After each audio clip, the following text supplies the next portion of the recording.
Hello friends, GST की बदलती हुई दुनिया में एक और बदलाव हो चुका है। जितनी तेजी से हमारा जीएसटी बदल रहा है उतनी तेजी से तो मौसम भी नहीं बदलते हैं। रोज एक नया चेंज, और इस बार आया है जीएसटी का एक नया फॉर्म DRC 03A। DRC 03 बहुत ही फेमस फॉर्म है। उसका यूज हम लोग करते हैं जब हम कोई ऐसी चीज देखते हैं कि हमें टैक्स कम पे करा है, तो हम सेल्फ चालान बना के उसको पे कर देते हैं। या कोई चालान, मतलब हमने कोई लेस टैक्स पे करा है तो उसकी जब शो कॉज नोटिस आती है तो उसका हम पेमेंट कर देते हैं DRC 03 में। तो ये 3A क्या है, इससे रिलेटेड जीएसटी की वेबसाइट पर एक नया अपडेट आया है। उसमें ये कहा गया है, और ऐसा हो भी रहा था, कि डिमांड नोटिस आ रहा था सेक्शन DRC 07 में, या DRC 08 में, या MOV 09 में, 11 में, या फिर APL 04 में। अब क्योंकि हमारी आदत है कि हमें कोई भी डिमांड दिखती है तो हम DRC 03 का उठाते हैं, उसमें अमाउंट डालते हैं और पे कर देते हैं, और हमें लगता है कि भाई हमारी जो डिमांड है वो खत्म हो गई। ऐसा नहीं होता है। जिस फॉर्म में डिमांड रेज हुई है, ठीक है, असेसमेंट की जितनी भी डिमांड होती है, कोई टैक्स की आउटस्टैंडिंग टैक्स लाइबिलिटी है तो उसकी डिमांड हमेशा रेज होती है DRC 07 वगैरह में, ठीक है। उसके अलावा MOV या MOV 11 ये सब किससे रिलेटेड है? जब आपका गुड्स ट्रांसपोर्टेशन में पकड़ा जाता है, आपने ईबी बिल जनरेट नहीं किया, तो इससे रिलेटेड कोई पेनाल्टी होती है तो उसके अपने अलग फॉर्म होते हैं, ठीक है। अपील का अलग फॉर्म जमा होता है, वहां उसका पैसा अलग जमा होता है APL 04 वगैरह में। तो सबका पेमेंट उठा के DRC 03 में नहीं करना है, लेकिन क्योंकि ये काफी पुराना फॉर्म है और हमें यही पता है तो हम क्या कर रहे हैं, इसी में पेमेंट करते जाते हैं। उससे रिलेटेड यहाँ पर ये आया कि एक सिचुएशन आ गई कि where demand has been paid by the tax payer, however the demand is not closed in electronic liability register. Tax payer ने तो डिमांड पे कर दी है, लेकिन वो डिमांड क्लोज नहीं हुई, इंटरेस्ट पे इंटरेस्ट लग रहा है, और बाद में नोटिस आ जाती है कि आपकी डिमांड आपने पे नहीं करी है। टैक्स पेयर फिर लड़ाई करता है कि हमने तो पे कर दिया है, डिपार्टमेंट कहता है नहीं अभी शो कर रही है। तो इन लड़ाई झगड़ों से बचने के लिए जीएसटी ने एक नया फॉर्म यहां पर लॉन्च किया है, DRC 03A। अब ये करेगा क्या? ये जीएसटी पोर्टल पर आ जाएगा, to adjust amount paid through DRC 03 against the corresponding demand order.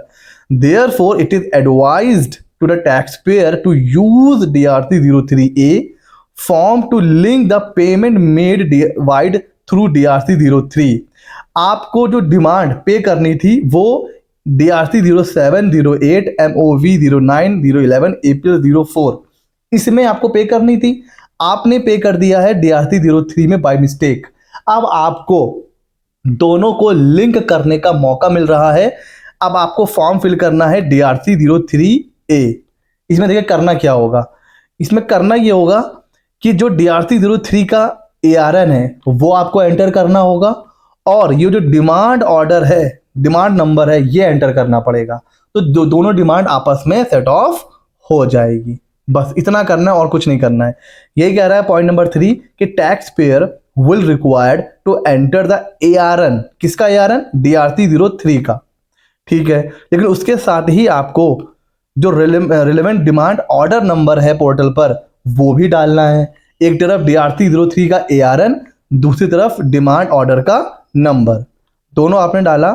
जैसे ही आप डालोगे, कह रहा है कि upon entering the ARN and selecting the demand order number, drop down से आपको क्या करना है, डिमांड ऑर्डर का नंबर सिलेक्ट करना है जिसकी डिमांड आपने पे कर दी है। तो system will auto populate relevant information of the DRC 03। जैसे ही आपने ARN डाला तो DRC 03 की जो इंफॉर्मेशन है वो ऑटो पॉपुलेट हो जाएगी, as well as from the specified demand order against which the payment is to be adjusted. अब आपके पास ऑप्शन है कि किस डिमांड ऑर्डर के अगेंस्ट में वो जो ARN है DRC 03 का उसको एडजस्ट करना है। तो अगर आपके पास आपको डिमांड आई थी, आपको इन फॉर्म में पे करना था, इसको ध्यान से नोट कर लीजिए, बट आपने पे कर दिया है DRC 03 में, तो आपके लिए है DRC 03A। दोनों को आपस में आप सेट ऑफ कर सकते हैं। इसके बाद जो आपका इलेक्ट्रॉनिक लायबिलिटी लेजर है वो ऑटोमेटिक अपडेट हो जाएगा। अब ये कैसे करना है, इसमें अगर आपको और भी कुछ क्वेरी है तो आप फ्रीक्वेंटली आस्क क्वेश्चन पे क्लिक करके जो आप यहाँ पर जो जो भी अभी हमने डिस्कस करा है वो क्वेश्चन आंसर के फॉर्म में यहाँ पर है। इसका अच्छा यूज आप कब कर पाओगे, जब आपने DRC03 फाइल किया हुआ है। अगर आपने DRC03 ही नहीं फाइल करा है तो बात ही खत्म हो गई, ठीक है ना। ओके सर, तो ये है एक नया फॉर्म और ये बहुत इंपॉर्टेंट है। ऐसे बहुत से केस आ रहे थे कि भाई डिमांड भी पे कर दिया फिर भी पोर्टल से डिमांड क्लोज हो ही नहीं रही है। डिमांड कैसे क्लोज होगी जब आपको पेमेंट करना चाहिए था इन फॉर्म के थ्रू, बट आपने कर दिया DRC03 के थ्रू। ठीक है फ्रेंड्स, तो ये फॉर्म आ गया है, इसको आप फिल करिए। एंड ऐसे ही मजेदार और इंपॉर्टेंट अपडेट्स के लिए हमारे चैनल CA Media 24 को सब्सक्राइब कर लीजिए। मिलते हैं अगले नॉलेजेबल वीडियो में।